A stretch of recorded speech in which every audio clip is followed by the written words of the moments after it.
E aí, pessoal, beleza? Professora Juliana. E no vídeo de hoje a gente vai fazer, atendendo a pedidos aí, alguns resuminhos relacionados ao conteúdo de biologia. E nesse vídeo aqui eu escolhi falar um pouquinho sobre histologia humana. Então, o tecido que eu vou falar nesse vídeo, um resumo basicão de tudo aí, é o tecido epitelial. Então, vamos lá. Quais são as principais características do tecido epitelial? Então, nós temos dois tipos de tecido epitelial, que é o tecido epitelial de revestimento e o tecido epitelial glandular, certo? Então, nós temos algumas características básicas nesse tecido. Vou tentar colocar uma foto aqui, né, para vocês. Vou pedir para a edição colocar, né, a vulgo eu, editora, vai colocar uma foto aqui para vocês conseguirem enxergar as células aqui, tá? Mas, basicamente, o quê? O tecido epitelial, ele tem células justapostas, tá? Com uma pequena quantidade aqui, né, de substância entre essas células, ok? E ele tem ausência de vasos sanguíneos, então o tecido epitelial ele é avascular. Toda a nutrição dele é feita pelo tecido conjuntivo subjacente, né? Pensando em pele aqui, ó, a camada de baixo, que é tecido conjuntivo da nossa pele, é que vai fazer a nutrição do tecido epitelial, que é a nossa primeira camada, ok? Ele tem essas células justapostas justamente porque quando a gente pensa aqui em revestimento, ele é a primeira camada de proteção, a primeira barreira da nossa pele, né? Então, por isso ele faz essa função de proteção e precisa ter células justapostas para que evite que a gente tenha contato, né, com o ambiente aí fora do nosso corpo que está contaminado com micro-organismos, com poeira e tudo mais, ok? As células do tecido epitelial, então, estão geralmente localizadas ali acima da lâmina basal, tá? Que é a região que separa, eu vou colocar a foto aqui, né, da pele para vocês verem, tá? A lâmina basal é essa parte bem acima aí, que seria correspondente ao tecido epitelial, e essa lâmina, ela separa e prende o epitélio até a parte do tecido conjuntivo, que é essa de baixo, tá? E é constituída principalmente de colágeno e de fibras reticulares, ok? Então, nós temos dois tipos de epitélio, que seria o epitélio de revestimento e epitélio glandular. Quando a gente fala de epitélio de revestimento, a gente pode classificar ele quanto ao número de camadas e quanto à forma dessas células, né? A disposição aí, o jeitinho dessas células de serem, ok? Então, quanto ao número de camadas, nós temos o epitélio simples ou unistratificado, que é aquele que nós temos uma única camada, né, de células, que seria, por exemplo, aí, do estômago, do intestino, tá? Intestino justamente pela absorção. Depois nós temos também o epitélio estratificado, que vai ter várias camadas de pele, que seria, por exemplo, aí o nosso esôfago, tá? Tem mais de uma camada de pele, né? Mais uma camada aí de revestimento de células, ok? E depois nós temos o epitélio pseudoestratificado. O pseudoestratificado, vou colocar a foto aí também para vocês verem, é aquele em que nós temos uma única camada de células, mas percebam que os núcleos estão dispostos em posições diferentes e elas têm um certo tamanho ali nas células diferentes e dá a impressão que a gente tem duas camadas, tá? Esse aqui seria o epitélio da traqueia e dos brônquios, ok? Essa classificação, então, ela é feita com base no número de camadas de células que nós temos.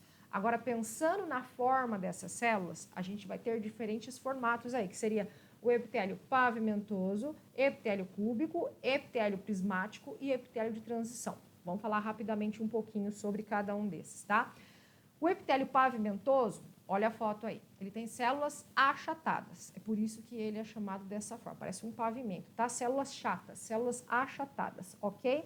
O epitélio cúbico, por sua vez, o próprio nome já diz, né? Tem células cúbicas, o formato delas é cúbico.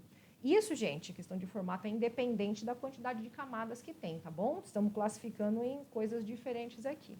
O epitélio prismático, por sua vez, tem células nesse formato de prisma. E quando a gente tem epitélio de transição, as formas celulares são variáveis, ok?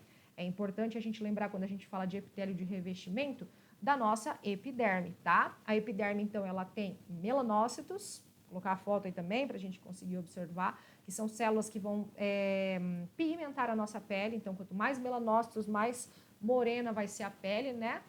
E quanto menos melanócitos, mais branquinha essa pele vai ser, ok? O fototipo vai ser diferente aí, dependendo da quantidade dessas células que estão presentes na epiderme.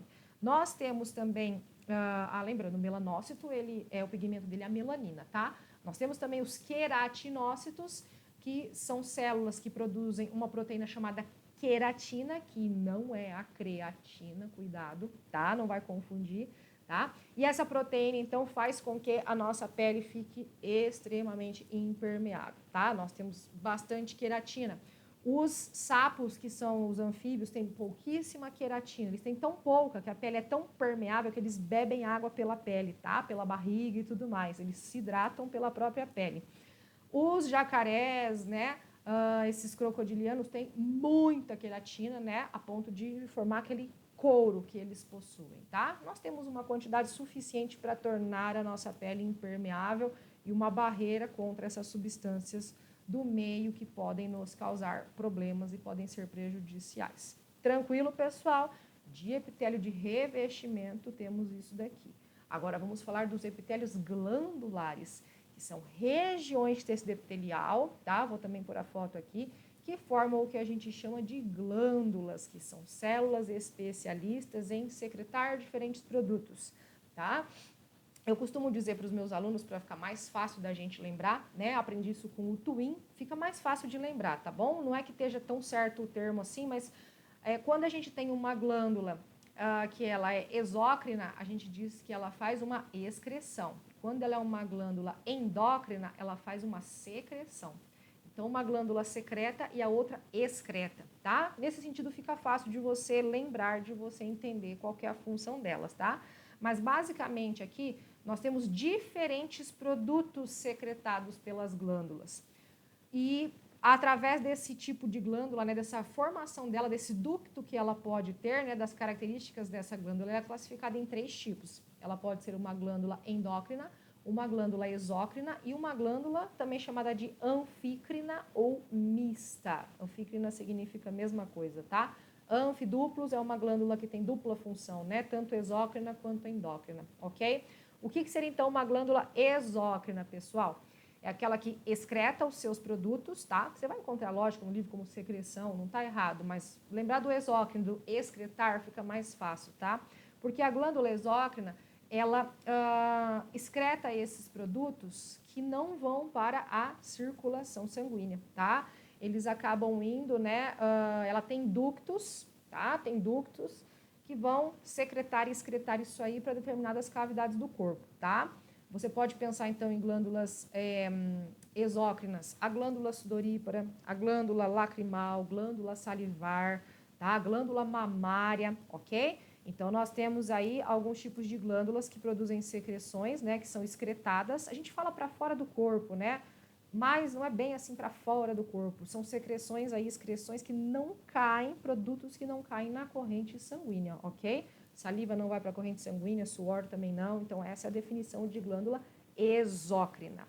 A glândula endócrina, por sua vez, ela tem uma formação ali de tecido um pouquinho diferente, porque tudo que ela produzir ali, né, ela não tem um ducto secretor, como a glândula exócrina, tá? O que ela produzir, a substância que ela produzir, acaba indo, então, para a corrente sanguínea. A gente chama os produtos da glândula endócrina de hormônios, tá? Então, quem que nós temos de glândula endócrina aí? A hipófise, que é uma glândula que está ali, né, dentro do nosso, ali embaixo, na base do nosso cérebro, né?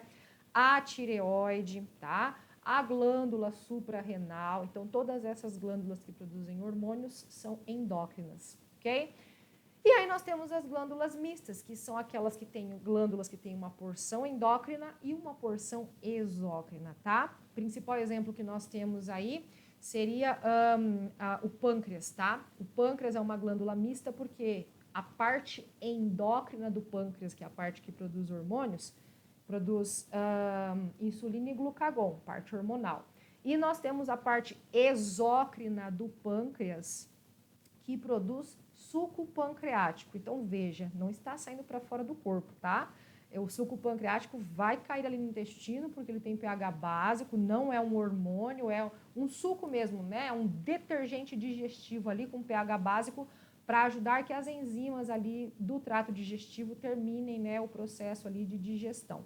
Então, é uma parte exócrina dessa glândula, tá? E nós temos outras glândulas exócrinas e endócrinas, no caso mistas, que seria aí, por exemplo, fígado, testículo, ovário, tá?